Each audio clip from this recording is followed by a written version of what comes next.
I now give the floor to India for exercise of right of reply. India, you have the floor. Mr. President, I take the floor to exercise India's right of reply to the statement made by the Prime Minister of Pakistan.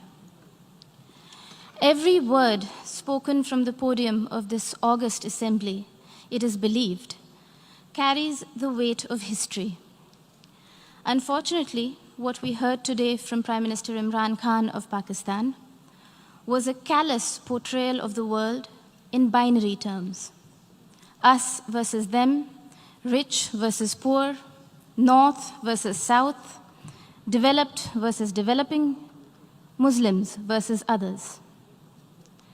A script that fosters divisiveness at the United Nations, attempts to sharpen differences and stir up hatred are, simply put, hate speech.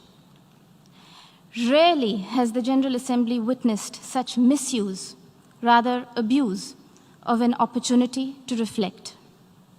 Words matter in diplomacy.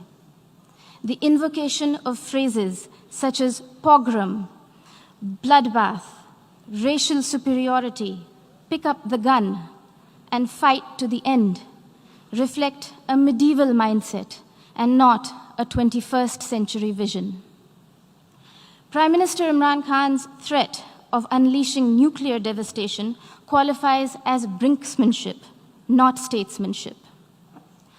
Even coming from the leader of a country that has monopolized the entire value chain of the industry of terrorism, Prime Minister Khan's justification of terrorism was brazen and incendiary.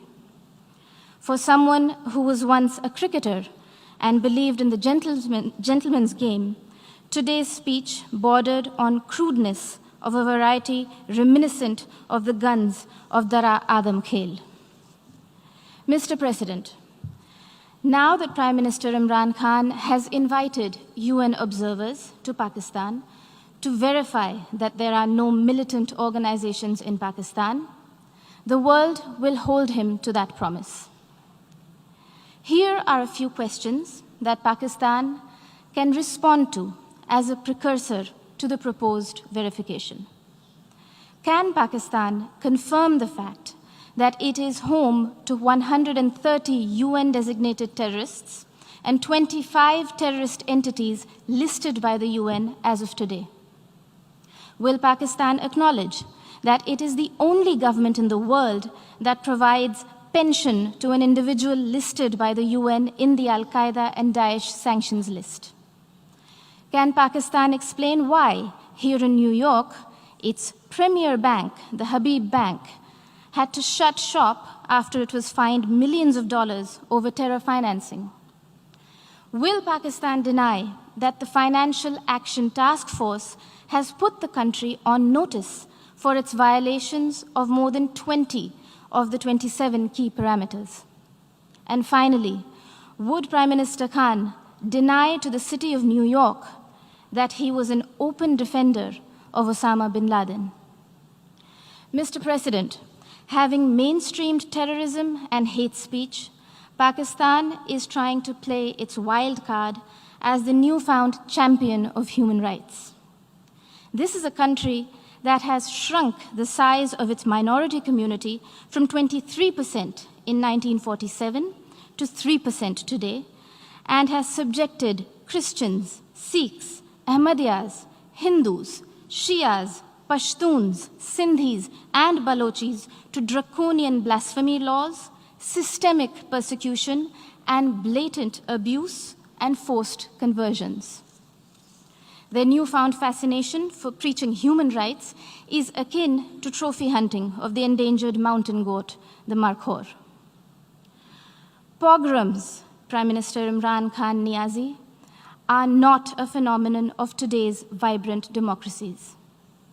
We would request you to refresh your rather sketchy understanding of history.